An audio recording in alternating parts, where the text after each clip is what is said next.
आज हम BA second semester geography के पेपर ह्यूमन जियोग्राफी के 100 मोस्ट इम्पॉर्टेंट MCQs करने वाले हैं। ये वीडियो मुख्य रूप से माँ पाटेश्वरी यूनिवर्सिटी बलरामपुर के स्टूडेंट के लिए है, इसलिए एक भी MCQs मिस मत करना। आपको यहाँ से पढ़ने के बाद कहीं और से पढ़ने की ज़रूरत नहीं पड़ेगी, आप 100% स्कोर करेंगे। बस लिंक डिस्क्रिप्शन पर 2 वीडियो और दिया हुआ है, उनको जरूर देखना लेना। चैनल पर नए हैं तो सब्सक्राइब कर लीजिए। PDF बिल्कुल फ्री में मैं आपको टेलीग्राम पर प्रोवाइड करा दूंगा।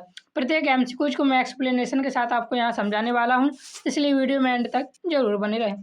पहला प्रश्न हमारा दिया हुआ है, संभववाद मानव भूगोल की किस विचारधारा से संबंधित है? इसका हमारा सही आंसर हो जाएगा फ्रांसीसी विचारधारा से संबंधित है। फ्रांसीसी विचारधारा में फ्रांसीसी भूगोलवत्ता में महत्वपूर्ण स्थान इसमें किसका है? तो लाब्लास का है। तो संभववाद किसकी देन है? तो याद रखना लाब्लास की देन है और यह फ्रांसीसी विचारधारा से संबंधित है।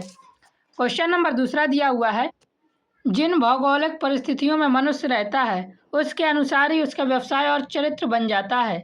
यह कथन कैसा है, सत्य है या असत्य? तो इसका हमारा सही आंसर है यह कथन सत्य है। और यह किस विचारधारा से संबंधित है? तो यह नियतिवाद विचारधारा से संबंधित है। याद रखना यह नियतिवाद का विचारधारा का मुख्य सिद्धांत है, जो मानता है कि प्राकृतिक पर्यावरण मानव के जीवन को पूरी तरह नियंत्रित करता है। क्वेश्चन नंबर तीसरा दिया हुआ है, वातावरण जीव के पारिस्थितिकी कारकों का योग है, यह किसने कहा था? तो यह बहुत इंपॉर्टेंट पेपर में हर साल रिपीट हुआ है। तो ये कहा था फिटिंग ने। फिटिंग ने पर्यावरण को किसी जीव के चारों ओर मौजूद सभी पारिस्थितिकी और भौतिक कारकों के कुल योग के रूप में परिभाषित किया था। तो वातावरण जीव के पारिस्थितिकी कारकों का योग है, ये फिटिंग ने कहा था। बहुत इंपॉर्टेंट है, याद करके जरूर जाना। स्क्रीनशॉट ले लीजिए या PDF के लिए टेलीग्राम पर मैसेज कर लीजिए। प्रश्न चौथा है, निम्नलिखित में से कौन भौतिक वातावरण का तत्व नहीं है? तो इसका हमारा सही आंसर हो जाएगा बस्तियां भौतिक वातावरण का तत्व नहीं है। भूमि का स्वरूप मिट्टी और खनिज पदार्थ यह भौतिक वातावरण का स्वरूप है, जबकि बस्तियां क्या मानव निर्मित है और यह एक सांस्कृतिक वातावरण है, भौतिक वातावरण नहीं है। क्वेश्चन नंबर 5वां दिया हुआ है, मैदान में रहने वाले लोग किन व्यवसाय में संलग्न रहते हैं? तो इसका हमारा सही आंसर हो जाएगा मैदानों में रहने वाले लोग कृषि पर संलग्न होते हैं। इनकी मुख्य व्यवसाय क्या होता है? कृषि होता है, ये सबको पता ही होगा। क्वेश्चन नंबर 6 दिया हुआ है, पठारी भागों के निवासियों का मुख्य व्यवसाय क्या है? ये पेपर में बहुत बार रिपीट हुआ है कि पठारी भागों के निवासियों का मुख्य व्यवसाय क्या है। इसका हमारा सही आंसर है खनन हो जाएगा इसका सही आंसर, लेकिन ऑप्शन के हिसाब से उद्योग हो जाएगा, लेकिन सटीक उत्तर हमारा क्या है? खनन हो जाएगा। क्वेश्चन नंबर 7 दिया हुआ है हमारा, ग्रिफिथ टेलर का संबंध किससे है? इसका हमारा सही आंसर हो जाएगा तो ग्रिफिथ टेलर का संबंध नवनियतिवाद से है। इसने नियतिवाद और संभववाद के बीच का मार्ग दिया था, जिसे नवनियतिवाद के नाम से जाना जाता है। तो किसका संबंध है इससे? तो ग्रिफिथ टेलर का। क्वेश्चन नंबर 8 दिया हुआ है, प्रजाति शब्द का सर्वप्रथम प्रयोग किसने किया था? वेरी वेरी वेरी इंपॉर्टेंट, ये हर साल रिपीट होता है। तो इसका हमारा सही आंसर हो जाएगा फॉक्स ने प्रजाति शब्द का सर्वप्रथम प्रयोग किया था। और कब किया था? तो याद रखना 1577 ईस्वी में पहली बार प्रजाति शब्द का प्रयोग किया था। और इनकी प्रसिद्ध पुस्तक क्या थी? याद रखना बुक ऑफ मार्टियर्स। किसकी? फॉक्स की। क्वेश्चन नंबर 9 दिया हुआ है, प्रजाति शब्द का सर्वप्रथम उपयोग कब किया गया था? तो इसका हमारा सही आंसर हो जाएगा 1570 में किया गया था, अभी मैंने आपको बताया हुआ है। क्वेश्चन नंबर 10 दिया हुआ है, प्रजाति पर अध्ययन करने वाले विद्वानों में कौन सम्मिलित नहीं है? तो इसका हमारा सही आंसर हो जाएगा गिसबर्ट सम्मिलित नहीं है। हेडन, टोपिनाड और क्रोबर ये तीनों ही प्रजाति पर अध्ययन करने वाले विद्वान हैं। गिसबर्ट प्रजाति पर अध्ययन करने वाले विद्वान नहीं है। क्वेश्चन नंबर 11 दिया हुआ है, कपाल सूचकांक मानव प्रजाति को वर्गीकृत करने का प्रमुख तरीका है, निम्नलिखित में से किसने इसे आधार माना है? तो इसका हमारा सही आंसर है ग्रिफिथ टेलर ने इसको आधार माना कि कपाल सूचकांक मानव प्रजाति को वर्गीकृत करने का प्रमुख तरीका है। क्वेश्चन नंबर 12 दिया हुआ है, BS गुहा के वर्गीकरण के अनुसार सर्वप्रथम भारत में किस प्रजाति के लोग बसे थे? तो इसका हमारा सही आंसर हो जाएगा निग्रोइड प्रजाति के लोग। BS गुहा के अनुसार भारत में आने वाली सबसे पहली प्रजाति निग्रोटा या निग्रोयड थी, जिसके अवशेष अंडमान में मिलते हैं, अंडमान निकोबार द्वीप समूह में मिलते हैं। क्वेश्चन नंबर 13 दिया हुआ है, रुधिर वर्ग के आधार पर विश्व की प्रजातियों का वर्गीकरण किसने किया? Very very very very important है। तो इसका हमारा सही आंसर हो जाएगा लैंड स्टैनर ने किया था और एक दूसरा नाम था मॉरेंट ने। लैंड स्टैनर तथा मॉरेंट ने रुधिर वर्गीय के आधार पर विश्व की प्रजातियों का वर्गीकरण किया था। क्वेश्चन नंबर 14 दिया हुआ है, विश्व का सबसे बड़ा धर्म कौन सा है? ये मोस्ट रिपीटेड एमसीक्यू जो हर बार पूछ लिया जाता है पेपर में, तो याद रखना ईसाई धर्म विश्व का सबसे बड़ा धर्म है। अनुयायियों की कुल संख्या के आधार पर ईसाई धर्म वर्तमान में विश्व का सबसे बड़ा धर्म है, याद रखना। क्वेश्चन नंबर 15 दिया हुआ है, एशिया में किस धर्म के लोग सर्वाधिक हैं? तो इसका हमारा सही आंसर हो जाएगा, एशिया महाद्वीप में सबसे अधिक इस्लाम धर्म के लोग हैं। एशिया में इस्लाम धर्म को मानने वालों की संख्या विशेषकर मध्य पूर्व, पाकिस्तान, बांग्लादेश और इंडोनेशिया में सबसे अधिक है। क्वेश्चन नंबर 16 दिया हुआ है, विवाह को किस जनजाति के द्वारा बापला कहा जाता है? तो इसका हमारा सही आंसर हो जाएगा, संथाल जनजाति के द्वारा विवाह को बापला कहा जाता है। क्वेश्चन नंबर 17 दिया हुआ है, फालू नामक वस्त्र कौन पहनता है? ये बार बार रिपीट हुआ है, तो भील जनजाति के लोग फालू नामक वस्त्र पहनते हैं। इनका ये एक पारंपरिक वस्त्र है, याद रखना। क्वेश्चन नंबर 18 दिया हुआ है, पृथ्वी पर मानव निवास कब से प्रारंभ हुआ? तो इसका हमारा सही आंसर हो जाएगा, होलोसीन से हुआ था और मुख्यतः प्लेस्टोसीन से हुआ है। हालांकि मानव का विकास प्लेस्टोसीन में हुआ, लेकिन आधुनिक मानव होमो सेपियंस का व्यापक निवास और कृषि की शुरुआत होलोसीन नवीनतम काल में हुई है। तो याद रखना होलोसीन में हुई है, कौन से? जो कि होमो सेपियंस है, आधुनिक मानव का व्यापक निवास। क्वेश्चन नंबर 19 है, विश्व के किस देश में जनसंख्या सर्वाधिक है? तो इसका हमारा सही आंसर हो जाएगा, देखिए 2011 की जनगणना के अनुसार पूछे तो चीन है, लेकिन यदि ऐसे पूछ लेगा तो भारत हो जाएगा। संयुक्त राष्ट्र के नवीनतम आंकड़ों के अनुसार भारत ने चीन को पीछे छोड़कर विश्व में सर्वाधिक जनसंख्या वाले देश का स्थान ले लिया है, तो इसका सही आंसर हो जाएगा भारत। क्वेश्चन नंबर 20 दिया हुआ है, मानव को प्रभावित करने वाले कारकों में कौन सा कारक अधिक प्रभावशील है? इसका हमारा सही आंसर हो जाएगा जलवायु। जलवायु मानव के निवास, वस्त्र, कृषि, व्यवसाय और शारीरिक संरचना को सबसे अधिक और सीधे तौर पर प्रभावित करता है। क्वेश्चन नंबर 21 दिया हुआ है, अनुकूलतम जनसंख्या का सिद्धांत किसने दिया? Very very very very important है, याद जरूर कर लेना, स्क्रीनशॉट ले लीजिए। तो एडविन कैनन ने अनुकूलतम जनसंख्या का सिद्धांत दिया था। क्वेश्चन नंबर 22 देखिए दिया हुआ है, राष्ट्रीय जनसंख्या आयोग का गठन कब हुआ था? तो इसका हमारा सही आंसर हो जाएगा 11 मई 2000 को भारत सरकार द्वारा राष्ट्रीय जनसंख्या आयोग का गठन किया गया था। एग्जैक्ट डेट याद रखना, 11 मई 2000 को। क्वेश्चन नंबर 23 दिया हुआ है, कौन कुल जनसंख्या एवं कृषि भूमि का अनुपात इंगित करता है? तो इसका हमारा सही आंसर हो जाएगा कृषि घनत्व। कुल कृषि में लोगों की जनसंख्या और कुल कृषि योग्य भूमि के क्षेत्रफल का अनुपात बताता है कृषि घनत्व। इसका सूत्र भी याद रख लेना, कुल कृषि में लगे लोगों की जनसंख्या बटे कुल कृषि योग्य भूमि का क्षेत्रफल, तो उससे क्या निकल आएगा? कृषि घनत्व निकल आएगा। क्वेश्चन नंबर 24 दिया हुआ है, विश्व में सबसे अधिक जनसंख्या वाला वृद्धि वाला महाद्वीप कौन सा है? ये भी बहुत इंपॉर्टेंट है, तो इसका हमारा सही आंसर हो जाए सबसे अधिक जनसंख्या वृद्धि वाला महाद्वीप अफ्रीका महाद्वीप है। शिक्षा और स्वास्थ्य सुविधाओं के अभाव के कारण अफ्रीका महाद्वीप की जनसंख्या वृद्धि दर विश्व में सबसे अधिक है। याद रखना, जनसंख्या वृद्धि दर, वहाँ पे स्वास्थ्य सुविधाएं नहीं है और लोग जल्दी मर जाते हैं, इसलिए क्या करते हैं, ज़्यादा से ज़्यादा मतलब कि लोग उनके बच्चे हो जाते हैं, इसलिए वहाँ की जनसंख्या सबसे अधिक है। क्वेश्चन नंबर 35 दिया हुआ है, भारत का जनसंख्या घनत्व कितना है? इसका हमारा सही आंसर हो जाएगा 382 प्रति वर्ग किलोमीटर। 2011 की जनगणना के अनुसार भारत की कुल जनसंख्या घनत्व 382 व्यक्ति प्रति वर्ग किलोमीटर निकला था। क्वेश्चन नंबर 26 दिया हुआ है, किस अक्षांश रेखा के सहारे जनसंख्या विरल है? तो इसका हमारा सही आंसर हो जाएगा आर्कटिक वृत्त, अर्थात ध्रुवीय क्षेत्रों में अत्यधिक ठंड और बर्फ जमी रहने के कारण मानव निवास लगभग शून्य या विरल है। क्वेश्चन नंबर 27 देखिए दिया हुआ है, निम्नलिखित में से कौन सा पठारी नगर है? इसका हमारा सही आंसर हो जाएगा, ये कई बार रिपीट हुआ है, नागपुर एक पठारी नगर है। नागपुर महाराष्ट्र के दक्कन पठार पर स्थित है, जबकि दिल्ली, लखनऊ और पटना मैदानी नगर है। याद रखना, पठारी नगर नागपुर है। क्वेश्चन नंबर 28 दिया हुआ है, भिलाई नगर किस वर्ग का है? भिलाई नगर, तो इसका हमारा सही आंसर हो जाएगा भिलाई नगर जो है वह औद्योगिक नगर है। छत्तीसगढ़ का भिलाई अपने विशाल भिलाई इस्पात संयंत्र के लिए प्रसिद्ध है, अतः यह क्या है? एक औद्योगिक नगर है। क्वेश्चन नंबर 29 दिया हुआ है, R.L. सिंह ने किस शहर के अमलैंड को सीमांकित किया था? तो इसका हमारा सही आंसर हो जाएगा वाराणसी के शहर को अमलैंड को क्या किया था, सीमांकित किया था। क्वेश्चन नंबर 30 दिया हुआ है, इग्लू किससे बनाए जाते हैं? तो इसका हमारा सही आंसर हो जाएगा इग्लू बर्फ से बनाए जाते हैं। क्वेश्चन नंबर 31 दिया हुआ है, एस्किमो लोगों का निवास स्थान कहाँ है?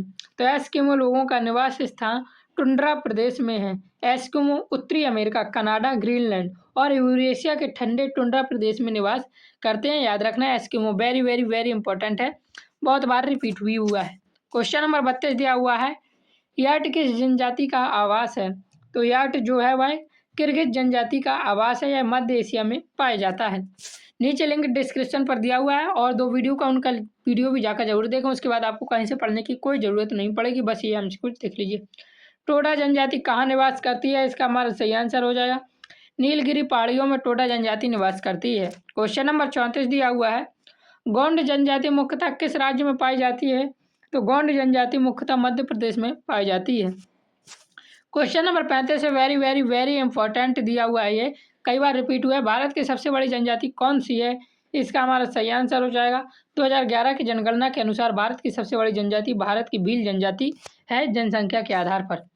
क्वेश्चन नंबर 36 दिया हुआ है, झूम कृषि किस क्षेत्र में प्रचलित है? तो इसका हमारा सही आंसर हो जाएगा, यह उत्तर पूर्व भारत में प्रचलित है, मुख्य रूप से असम, मेघालय और मिजोरम जैसे उत्तर पूर्वी राज्यों की पहाड़ियों पर आदिवासियों द्वारा की जाने वाली स्थानांतरित कृषि को क्या कहा जाता है? झूम कृषि कहा जाता है।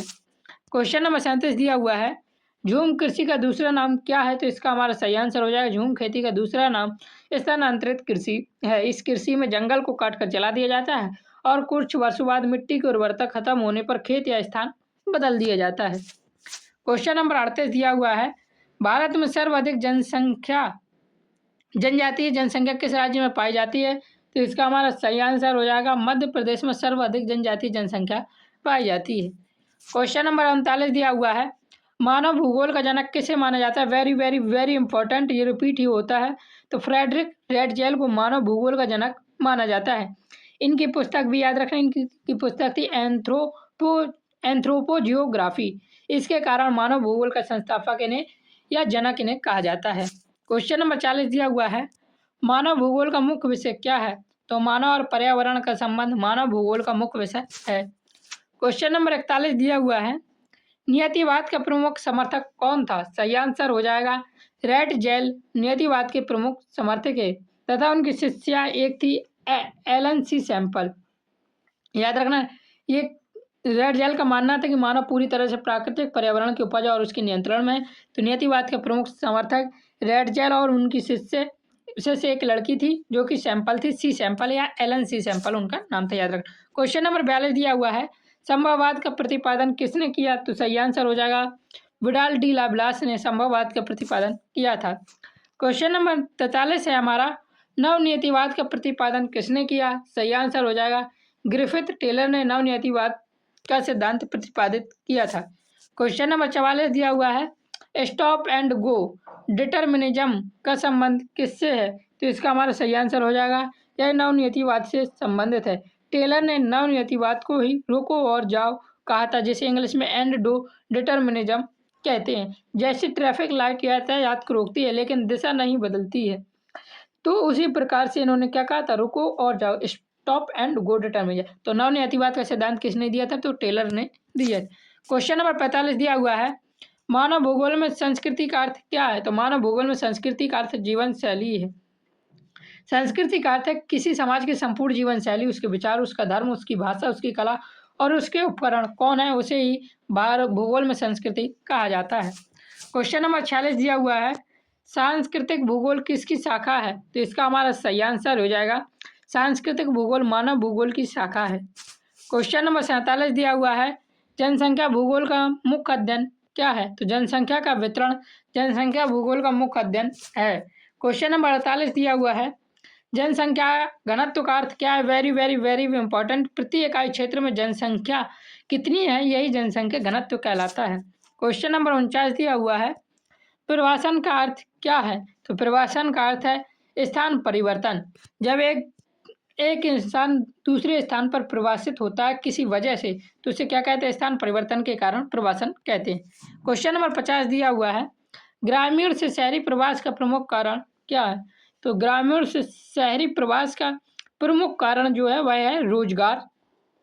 इसका हमारा सही आंसर हो जाएगा। क्वेश्चन नंबर 51 दिया हुआ है, पशु फैक्टर किसे कहा जाता है? तो इसका हमारा सही आंसर है, दूर करने वाले कारक को गरीबी, बेरोजगारी, अकाल या युद्ध जैसे नकारात्मक कारक को जो लोगों को अपने घर छोड़ने पर मजबूर करते हैं उसे पशु फैक्टर नहीं पुश फैक्टर कहते हैं। पशु फैक्टर मैंने पढ़ दिया था, पुश फैक्टर या मजबूर फैक्टर कहते हैं। क्वेश्चन नंबर 52 दिया हुआ है, पुल फैक्टर किसे कहा जाता है? तो इसका हमारा सही आंसर हो जाएगा, आकर्षित करने वाले कारक को पुल फैक्टर कहा जाता है। अच्छी शिक्षा, रोजगार, शांति और चिकित्सा जैसी सुविधाएं जो लोगों को किसी नई जगह की ओर आकर्षित करती हैं उसे पुल फैक्टर कहते हैं। क्वेश्चन नंबर 53 दिया हुआ है, विश्व का सबसे अधिक जनसंख्या वाला महाद्वीप कौन सा है? इसका सही आंसर हो जाएगा एशिया महाद्वीप विश्व का सबसे अधिक जनसंख्या वाला महाद्वीप है। एशिया में दुनिया की 60% से अधिक आबादी निवास करती है। क्वेश्चन नंबर 54 दिया हुआ है, उच्च जनसंख्या घनत्व कहाँ पाया जाता है? तो उपजाऊ मैदान में उच्च जनसंख्या घनत्व पाया जाता है। क्वेश्चन नंबर 55 देखिए दिया हुआ है, अति जनसंख्या का अर्थ क्या है? तो इसका हमारा सही आंसर हो जाएगा, संसाधनों से अधिक जनसंख्या को अति जनसंख्या कहते हैं। क्वेश्चन नंबर 56 दिया हुआ है, अल्प जनसंख्या का अर्थ क्या है? सही आंसर हो जाएगा, कम जनसंख्या अल्प जनसंख्या का अर्थ है। एक भी एमसीक्यू जो आपका पेपर में मिस नहीं होगा, लिंक दिया हुआ है जिन वीडियो का उनका डिस्क्रिप्शन में जाकर जरूर देख लें, वो दूसरी यूनिवर्सिटीज के हैं, और इस वीडियो को पूरा देखें। क्वेश्चन नंबर 57 है, विकसित देशों में जनसंख्या वृद्धि कैसी होती है? इसका हमारा सही आंसर हो जाएगा, विकसित देशों में जनसंख्या वृद्धि कम या स्थिर होती है। क्वेश्चन नंबर 58 दिया हुआ है, विकासशील देशों में जनसंख्या वृद्धि कैसी होती है? तो विकासशील देशों में जनसंख्या वृद्धि अधिक होती है। विकासशील देशों में मृत्यु दर तो कम हो गई है, लेकिन जन्म दर अभी भी अधिक होने के कारण जनसंख्या तेजी से बढ़ती जा रही है। क्वेश्चन नंबर 59 दिया हुआ है, जनसंख्या नियंत्रण का प्रमुख उपाय क्या है?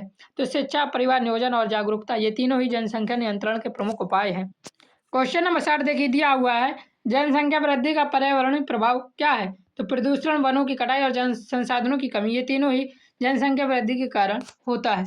क्वेश्चन नंबर 61 दिया हुआ है, ग्रामीण बस्तियों का मुख्य आधार क्या है? इसका हमारा सही आंसर हो जाएगा, ग्रामीण बस्तियों का मुख्य आधार कृषि है। क्वेश्चन नंबर 62 दिया हुआ है, शहरी बस्तियों का प्रमुख आधार क्या है? तो उद्योग एवं सेवाएं शहरी बस्तियों का प्रमुख आधार है। क्वेश्चन नंबर 63 दिया हुआ है, प्रकीर्ण बस्तियों की विशेषता क्या है? तो इसका हमारा सही आंसर हो जाएगा, घर दूर दूर होते हैं, उन्हें क्या कहते हैं? प्रकीर्ण बस्ती कहते हैं। क्वेश्चन नंबर 64 दिया हुआ है, सघन बस्तियों को क्या कहा जाता है? तो सघन बस्तियों को नाभिकीय बस्तियां कहा जाता है, जहां घर एक केंद्र के पास बिल्कुल सटे हुए बने होते हैं, उन्हें नाभिकीय बस्तियां या सघन बस्तियां कहा जाता है। क्वेश्चन नंबर 65 दिया हुआ है, रेखीय बस्तियां कहाँ विकसित होती हैं? तो इसका हमारा सही आंसर हो जाएगा, नदियां एवं सड़क के किनारे। जब घर, सड़कें, रेल लाइन या नदी के सहारे एक सीधी कतार में बनते हैं तो क्या कहते हैं उसे? रेखीय बस्तियां या क्या कहते हैं? सीधी बस्तियां कहते हैं। क्वेश्चन नंबर 66 दिया हुआ है, नगरीकरण का अर्थ क्या है? तो इसका हमारा सही आंसर हो जाएगा, शहरों का विकास होना नगरीकरण का अर्थ है। क्वेश्चन नंबर 67 दिया हुआ है, स्मार्ट सिटी का मुख्य लक्ष्य क्या है? इसका हमारा सही आंसर हो जाएगा, तकनीक और सतत विकास स्मार्ट सिटी का लक्ष्य। जैसे प्रधानमंत्री मोदी जी ने 100 स्मार्ट सिटी का विकास वो किया था, वादा किया था, जो कि कभी पूरा होगा ही नहीं। क्वेश्चन नंबर 68 दिया हुआ है, सांस्कृतिक प्रसार का अर्थ क्या है? तो इसका हमारा सही आंसर हो जाएगा, सांस्कृतिक विशेषताओं का प्रसार करना सांस्कृतिक प्रसार का अर्थ है। क्वेश्चन नंबर 69 दिया हुआ है, संबंधित भाषाओं के समूह को क्या कहा जाता है? इसका हमारा सही आंसर हो जाएगा, संबंधित भाषाओं के समूह को भाषा परिवार कहा जाता है। क्वेश्चन नंबर 70 दिया हुआ है, सबसे छोटी सांस्कृतिक इकाई को क्या कहा जाता है? इसका हमारा सही आंसर हो जाएगा, सांस्कृतिक लक्षण कहा जाता है सबसे छोटी सांस्कृतिक इकाई को। क्वेश्चन नंबर 71 दिया हुआ है, भूगोल में भाषाओं के अध्ययन को क्या कहा जाता है? तो भूगोल में भाषाओं के अध्ययन को भाषाई भूगोल कहा जाता है। क्वेश्चन नंबर 72 दिया हुआ है, विश्व का सबसे बड़ा भाषा परिवार कौन सा है? ये पहले भी मैं बता चुका हूँ, तो इंडो यूरोपीय परिवार विश्व का सबसे बड़ा भाषा परिवार है। क्वेश्चन नंबर 73 दिया हुआ है, हिंदी भाषा किस परिवार से संबंधित है? तो इसका हमारा सही आंसर हो जाएगा, इंडो यूरोपीय परिवार से हिंदी भाषा परिवार संबंधित है। क्वेश्चन नंबर 74 दिया हुआ है, तमिल भाषा किस भाषा परिवार से संबंधित है? तो तमिल भाषा किस भाषा परिवार से संबंधित है? तो इसका हमारा सही आंसर हो जाएगा द्रविड़ भाषा परिवार से संबंधित है। क्वेश्चन नंबर 75 दिया हुआ है, मंदारिन भाषा किस भाषा परिवार से संबंधित है? तो इसका हमारा सही आंसर हो जाएगा, यह किस भाषा परिवार से संबंधित है मंदारिन भाषा? तो साइनो तिब्बती परिवार से संबंधित है। इसके आगे के जो प्रश्न है वो मैं पिछली वीडियो में इंपॉर्टेंट एमसीक्यूज के रूप में करवा चुका हूँ, लिंक डिस्क्रिप्शन पर मिल जाएगा, जाकर जरूर देखें। चैनल पर नया है चैनल को सब्सक्राइब कर लीजिए। जय हिंद, जय भारत, राधे राधे। लिंक डिस्क्रिप्शन पर जाकर जरूर देखना, चैनल को सब्सक्राइब जरूर करना। पीडीएफ बिल्कुल फ्री में टेलीग्राम पर मिल जाएगा, लिंक डिस्क्रिप्शन पर मैसेज जरूर कीजिए।